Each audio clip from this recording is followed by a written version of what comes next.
کاری سەرەکی زیادبوونی کوشتنی ژنان بە دەرەجە یەکەم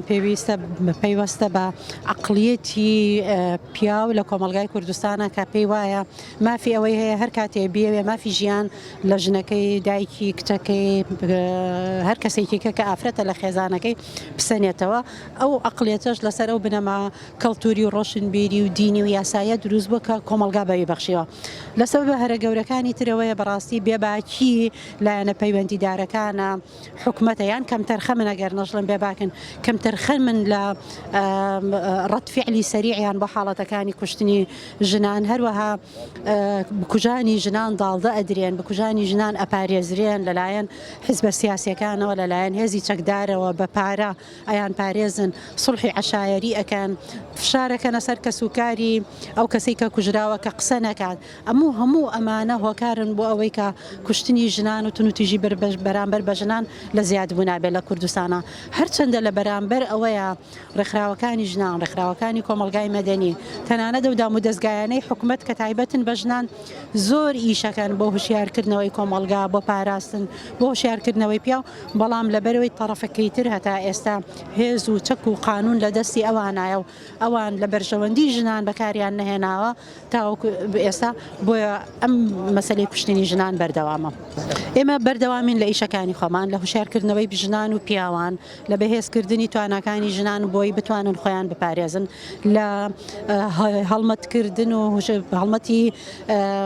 گەیاندنی دەنگمان و دەنگی ژنان بەلایەنە پەیوەندی دارەکان بە حکومەت بە ئەنجومەنی دادوەری کە پێیان بڵین ئەگەر نەیەنە سەرخەت مەسەلەکە تەنها ئەوە نییە ژنە کوژرێ ئاسایشی نیشتیمان ئاسایشی کوردستان لە خەتەرایە ئەگەر ئێمە بە شێوازە فراوانەکە سەیری ئاسایش بکەین تەنها داعش و تەقینەوە نییە ئاسایشەوەی تاکەکانی کۆمەڵگا هەست بە ئارامی بکە نەترسێ دڵە ڕاوچەی نەبێ بەڕاستی ژنان لە دڵە ڕاوچەیان کەواتە هەتاوەکو دڵە ڕاوچەیە لە لای ژنان هەبێ هەتا مەترسی لەسەر ژن هەبێ کەواتە کوردستان ئارام نییە ئاسایش نەپارێزراوە شوێنێکی ئارام نییە بۆ ژنان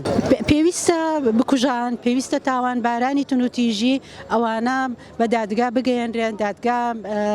سەروەر بێ ئەو کەسانی کە بکوژی ژنانن قورسترین سزالەکە لە کوردستانە بەرپایە لە دژیان بەکار بێت تاوەکو ببنە نمونە خەڵکی تر ناتوانێت دووبارەی کاتەوە خۆی دەبێتن هۆشیاری هەبێ هۆشیاریکەش لە مناڵیەوە دەست پێ دەکا لە ماڵەوە دەست پێ دەکا لە ناو خێزانەوە دەست پێ دەکا مجرد ئێمە کە باس لە مەسەلەی هۆشیاری دەکەن هۆشیاریەکە بچێت بۆ ژنەکەنیە دەبێتن بۆ هەموو خێزانەکە بێ دەبێت پیاو پێشی ژن دەبێت کوڕ پێشی کچ هوشیار بکرێتەوە لەو مەسەلانە و لەسەر ئەو قەزیانە بۆی کەوا بتوانین ئێمە فعلەن کۆمەلگایەکی تەندروستمان هەبێتن و تەقبولی ئەم نەعاشتانە نەکا ئەگەر ئێمە یاسانی ئەگەر ئێمە یەکسانیەکی ڕاستەقینەمان نەبێتن ئەلێرە کە دەڵێن یەکسانی ڕاستەقینە یەکسانی لە ماف و ئەرکەکانی هاوڵاتی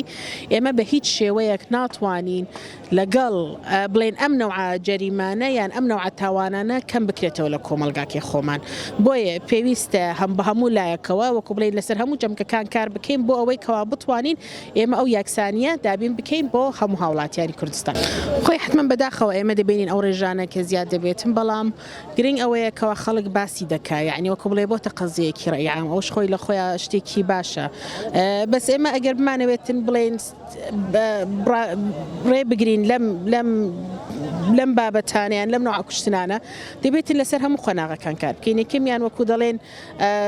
تەوعیەی مجتەمەعەکەیە خۆی کەوا بزانێتن ئەم شتە غەڵەتە لە هەمان کاتیشە تۆ دەبێتن حکوومەت و جیهاتی تەطبیقی یان بڵێن پۆلیسەکەیە بە جدیەتەوە یان بە فعلیەتەوە کارەکانی خۆی بکاتن بۆەوەی ئەوانەی کە ئەم تاوانانە دەکەن تاوانبارەکان بگیرن و بەڕاستی یعنی معاملەی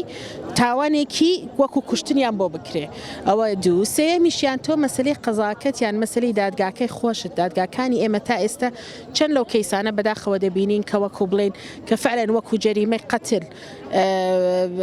تەزبیت بۆ لە سەریان و بۆتە ئەوەی کەوا بڵێن بۆتە مەسەلەیە کە